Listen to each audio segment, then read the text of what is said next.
Hi, my name is Louise Despont and I'm an artist, and I'm going to show you how you can make some vegetable prints. I have a carrot, a radish, another radish, and a potato. Basically, any root vegetable is pretty good. I like the carrots and the more narrow ones because you kind of already have a pre-made circle, so you don't have to carve them out. You just slice it and then you have a circle stamp. The potatoes you can cut and have a larger surface area. So you can slice the potato any direction you want. You can do down the middle and you have two good surfaces. I like the simple geometry, triangles, circles, squares, diamonds. The cutout shapes themselves don't need to be that complex, and then you can build up the shapes when you're stamping. So combining the triangles and circles and squares stamped closely together, they kind of form these units of more complex looking stamps. So basically I just cut 4 lines, cut the corners off. I have a big diamond here. I might even it out a little. I don't bother to draw the shapes out first on the potatoes because I don't think they need to be very perfect, and I kind of like to just cut quickly. So we have some nice circles, a diamond. This is a radish I cut before. I have a little triangle, squares, a line, a half moon or a less than half moon, also very easy to do. So here with this radish, I don't need the heads. Take that off. Radish is a nice medium-sized circle, but then I can cut it in half. Already have a nice half circle. I'll keep that. Sometimes I like to cut a little bit more detail, kind of some radiating triangles. So basically 2 little cuts, cut out that little piece. There. Half circle with some radiating triangles. You get the idea. Basically any shape you want. It also doesn't have to be geometric or symmetrical. You can just cut and use pieces and print them. I will say that when you first cut it, there's some water that comes out of the vegetable, so when you coat it with the paint, which we're going to do now, you're going to want to stamp it off once. That sort of gets the water out, and then coat it a second time and you're ready to start printing. Okay, so here you are on the other side. We have our vegetables. You can also just use the slices like that. There's some beautiful ovals. Natural shapes of the vegetables are great. Anyway, here you can see we have the diamond. We have a nice small circle. We have a bigger circle. What do we have? Here's that thing I carved. It's a little wonky. You can make it more perfect, but it's okay. Plain one. Some triangles,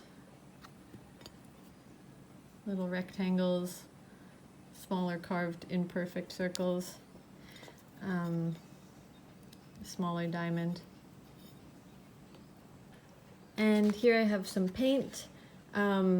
This is pretty inexpensive poster paint that I got in India a few years ago, but it's made in Japan. Anyway, whichever kind of paint you have is fine. You just don't want it to be too watery. So if you're working with watercolor or gouache, you want to make it a consistency that's kind of just thick enough that it prints solidly without being too wet. You'll see, you can play around with it. takes a couple tries and then you get the right one. Just choose your color and mix it. I'm going to use red and a little yellow to make it a little more orangey and not to just use the colors that come in the paint. It's nice to make the color your own. Wow. So a little red, careful Lorenzo, and a little, Wow. a little yellow. No?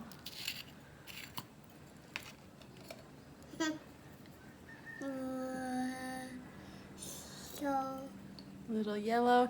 Poster paint is good because it dries out and you can just add more water and it comes back to life. So it's okay if you leave it out. Okay, so I've mixed the yellow and the red. We have something a little bit orangey, still red. Okay, and let's get out our paper. Here's some other prints.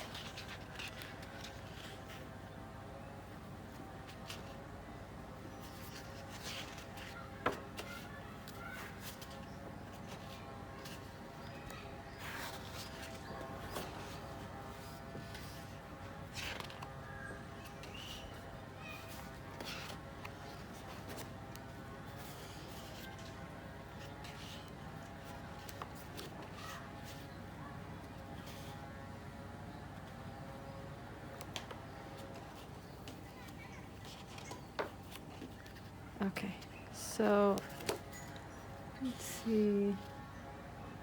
I think I have some blank paper here. Yeah. Maybe I'll just continue working on this one that I didn't quite finish. Okay, so just if you think you have the right consistency, give it a try. Coat the stamp. And like I said, the first stamp, stamp it off on a piece of practice paper because it's usually a bit watery. And then after that, it's good to go. So let's just start. And if you want it to be consistent, I coat it with the ink between each stamp. But you can also stamp multiple times and play with the ink fading out.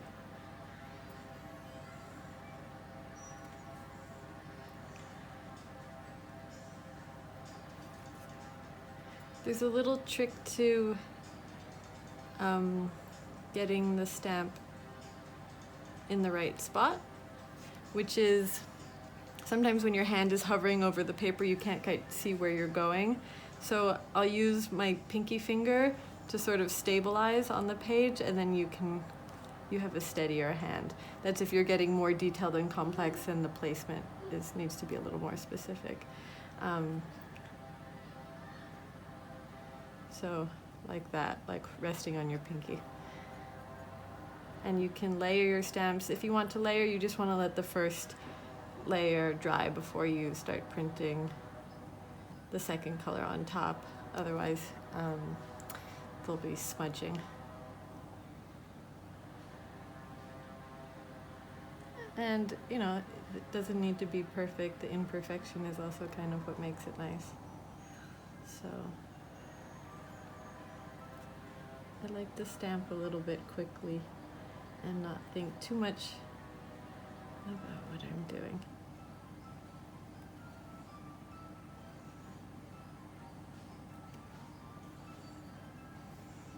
So maybe I'll try a different shape now. Put that one down, and what do we have that we made before? A little square.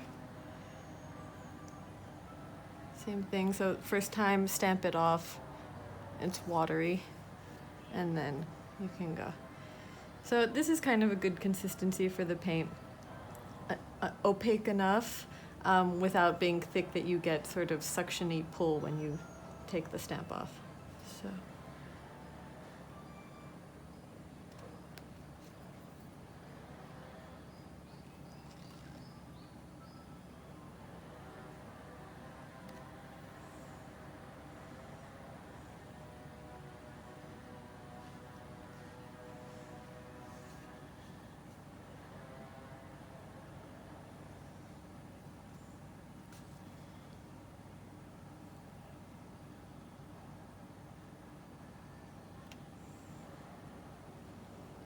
Maybe I'll just do one other stamp to show you. I think I cut this one yesterday, so it's a little wilted. If it gets wilted, sometimes you can just shave off one layer and then it's still good to use. So I just cut a thin bit. This is sort of a triangle with the little details cut out of it that we did earlier. Stamp it off. Looks good.